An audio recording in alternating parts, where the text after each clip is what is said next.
Meet us in the yard. We got the guards, including the Sarge, only on with our hearts, but we need to talk.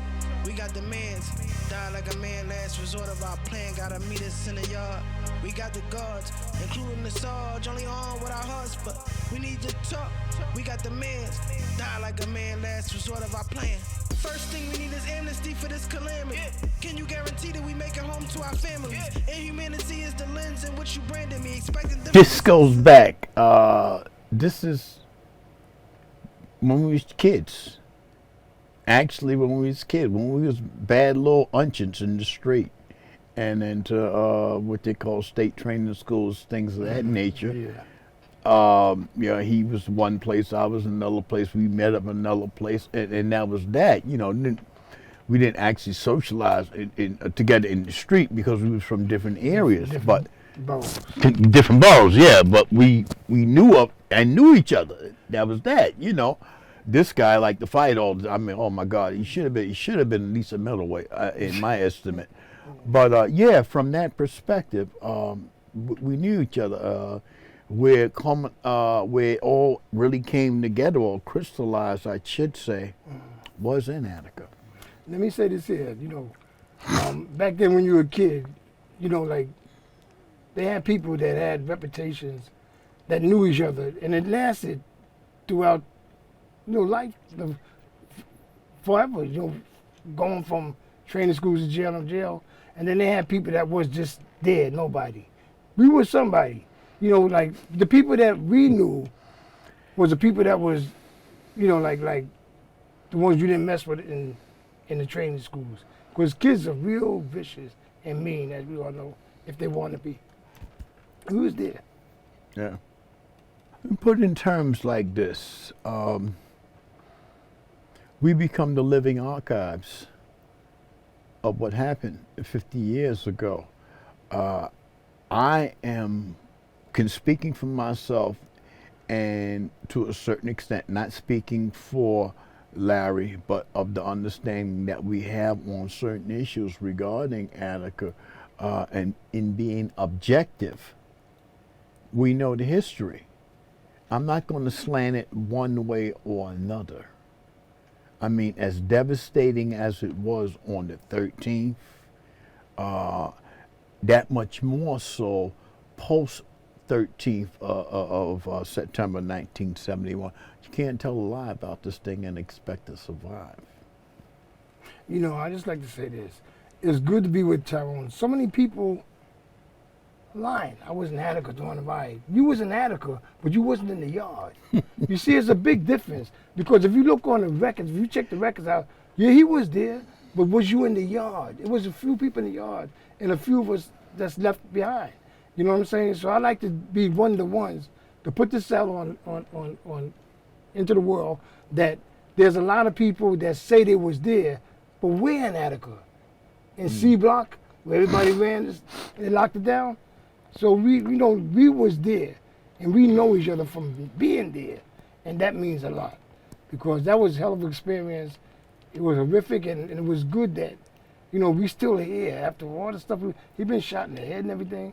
I got bullets in my chest, and we still here. So thank God that we could just tell a story and be honest about it. You know, you don't have to lie or nothing. The same thing I'm telling you, I told somebody else. You can't forget the truth, you know. Which is very important, more so today than any other time in the history of mankind. I won't segregate it to America. I'm talking internationally. Let's be truthful with one another. Last year, this country, or the world I should say, it wasn't a question of Black Lives Matter, though I respect that to the fullest. It means all lives matter. There you go. All lives matter. And let's be honest with one another about that. Okay, in our last taping, I brought the point that I was considered, or Larry and I was considered insurrectionists September 13th, 1971. Well, by Jesus. Those fellas that was down there in the Capitol Mall, what was it? January 6th, 2021? Same guys, same thing, same label. So and I understand that dramatic point of one set of politics is going one way, another set of politics is going another way. But let's be honest among ourselves. Let's tell the story correctly. Let's tell the story correctly. Let's be honest with one another. The greatest point of what I think of notoriety of the whole Attica situation was not the fact of the inhumane treatment that those convicted murderers, rapists, and thieves was subjected to while in prison. It was the killing of the hostages. And I just want to add to that. Not only that, when George Jackson, the word got that he got killed, it brought everybody, regardless of who he was. People that worked in the chapel, people that worked in the synagogue, people that was Muslims, everybody came together and wore that armband. And that's when the administration should have took heed to what was going to happen.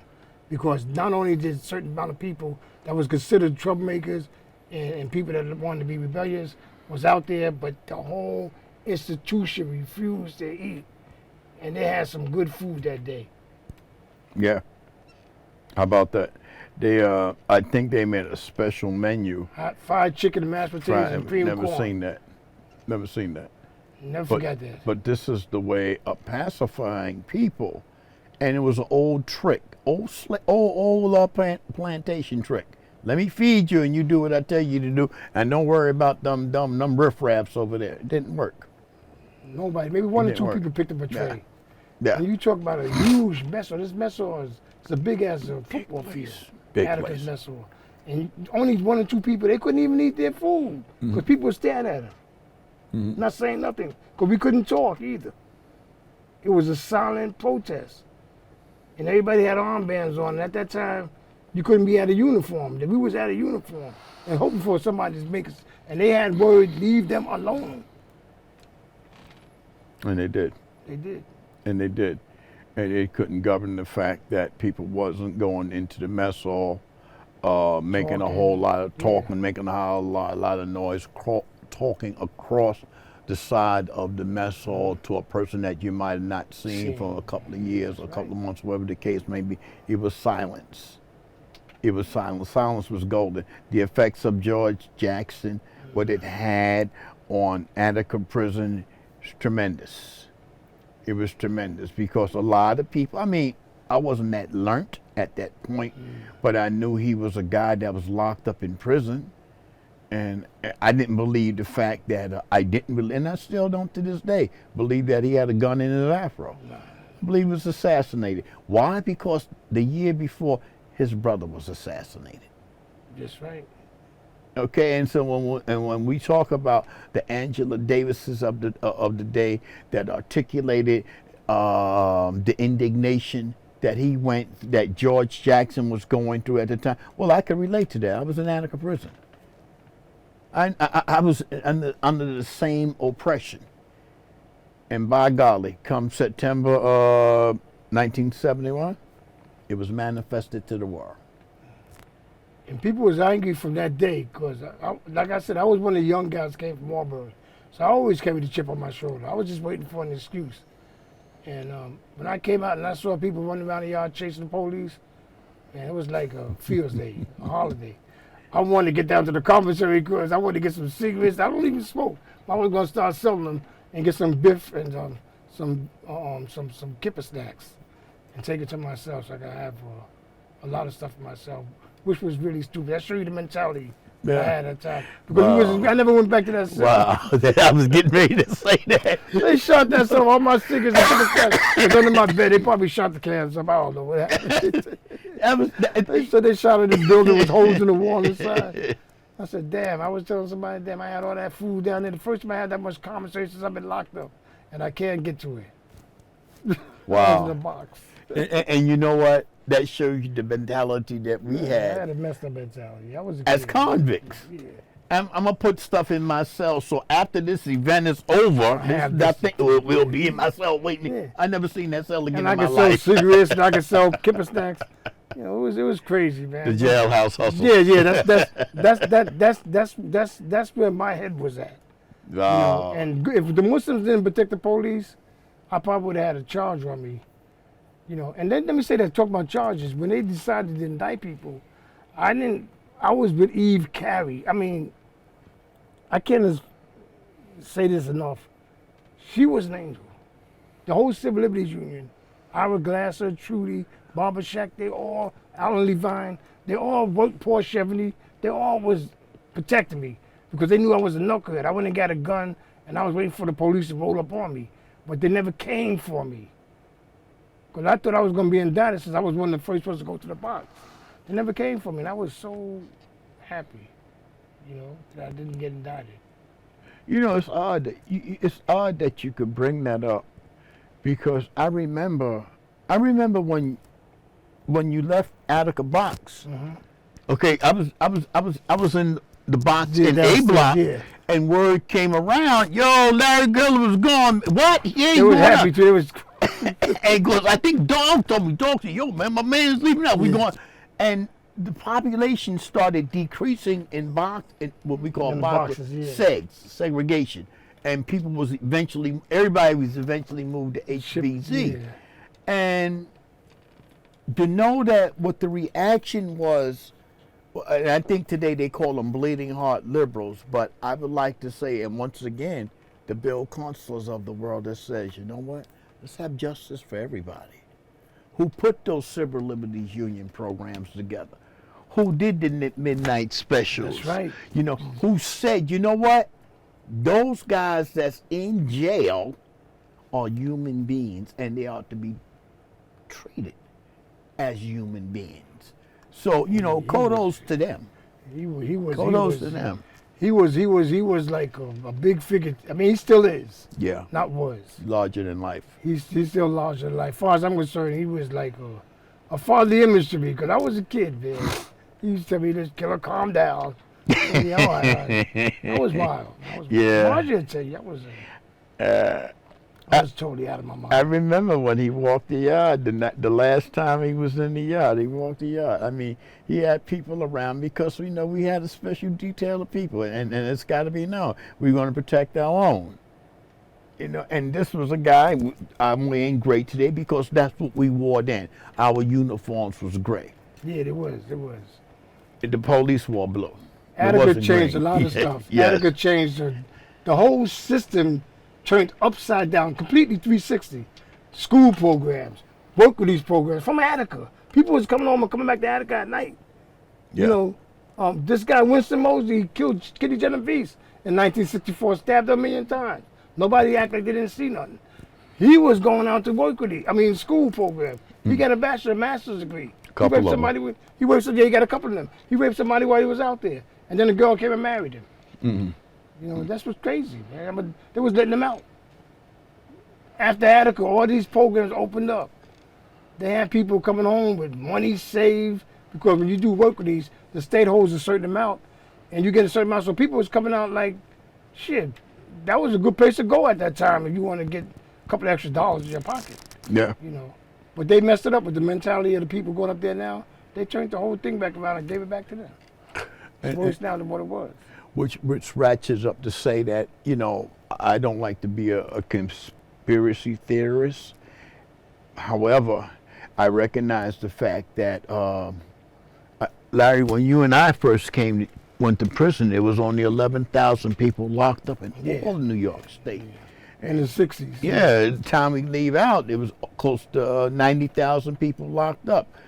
So this became a business. This really became a business, and in it becoming a business, you know, people will not talk about the thing that happened in 71, but they'll talk about the repression of what's going on today, and nobody really cares. So I think the fact of the matter is that from both perspectives, there has been change. First thing I know about change in prison is the police said we need more guns and bigger bullets.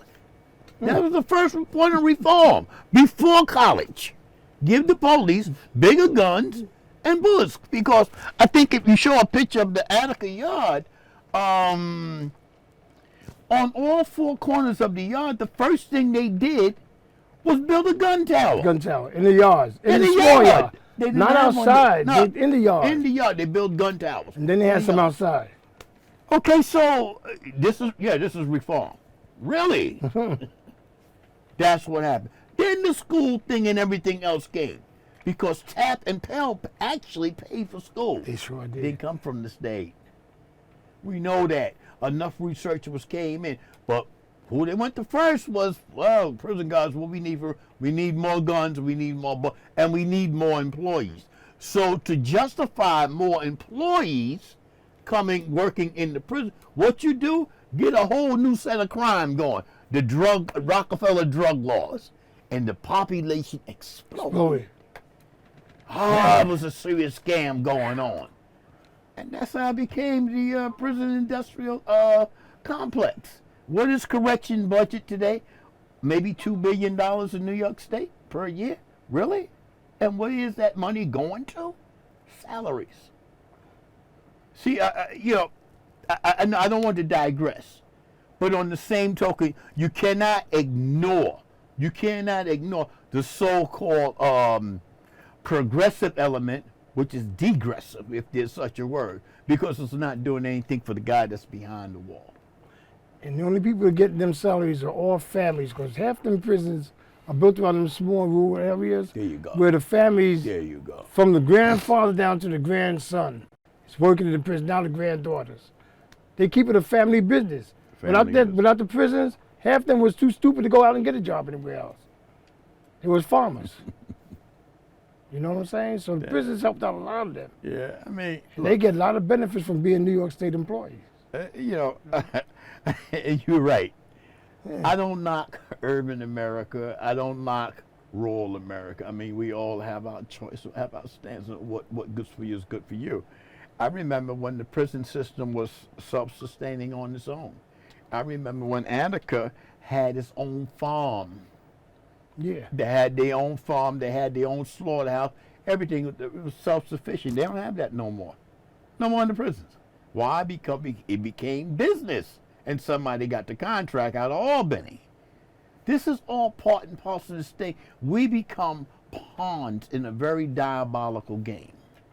And I'm sorry to say, I got to talk about my great nephews, my grandsons, my I'm conscious of what can happen to them, because they think the idiom of being part of a gang set or something like that is the way of life. It's cool. It's not. It's not. Don't let my past be your future. That's what we tried to give up. Like you were saying, I tell a lot of kids out there that what you do in life will come back at you. So just be careful. I can't tell them not to do it. I tell them, listen, think before you act. That's all you could do, is tell them think, because I didn't think, and I ended up in there. I say, look, you're probably saying, who are you to tell me what to do? Because it happened to you, that don't mean it's going to happen to me. Everybody thinks they could beat the odds. You can't. You can't. It's impossible. You're going to end up in jail. That's where this system was set up. Wow. So you just got to do the right thing, man. You just can't go out there and think you're going to beat the odds and get away with stuff, You're going to get caught up with it. Even if you don't get caught up and go to jail, somewhere, somehow, the higher powers do, something's going to happen. Not to you, to your daughter or something. You're going to say, damn, why this happened to me? You sit back and think about it. We promoted an event that was based on what we did, based on who we are as being survivors of that atrocity in September of 1971. That's what we did. It wasn't glamorized. And I'm saying, yeah, maybe a slight towards it, because they took a lot of things, as Larry said. They want to be part of Attica, and it wasn't Attica. It was a scam. It was game, as we say in the street. That's what makes us good that we speaking, because we was there. We're not trying to glamorize or do anything. We tell them like it is. That's it. The same thing I'm telling you, I told the BET last year, and the same thing we said when we were standing outside the City Hall. You can't remember a lie, but you always remember the truth, because it actually happened. I'm breathing air today in a room sitting across from a guy who I call my brother, because he came through the same mud and the blood I came through.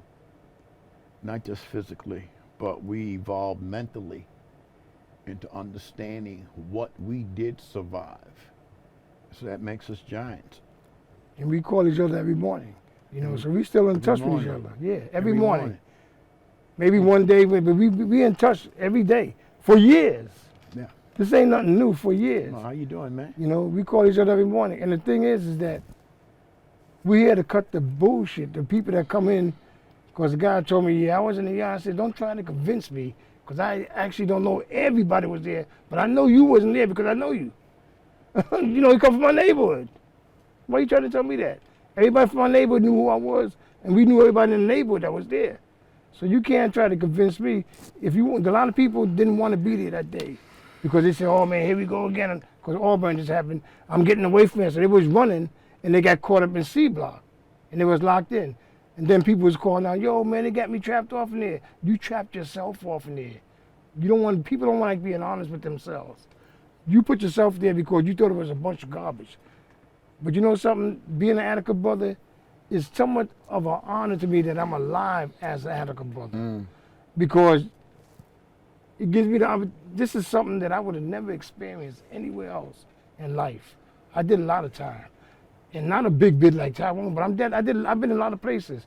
But this is something that I would never, this is the biggest thing in my life. And God was there for me. And you know, I learned from it. I was stupid when I started out, but I grew. And when I sit down and go over my head things that happen, like I like to do every time, when I'm in my house, a lot of time I look at TV, and I tell my wife to just look at TV, I'll be thinking. And I go over and I say, damn, how did I get out of that? How did I get out of this? You know, I have that, it made me more closer to a higher power. If I die tomorrow, I'm just grateful that I was living this far, you know. Nobody want to die. I'm just like everybody else. But I don't have no regrets, man. I'm doing okay. I got my little Social Security, my little pension. I live in New York City housing, man. You know, I don't have no complaints. I got a wife. She minds her business. She stays in bed all day. That's my friend.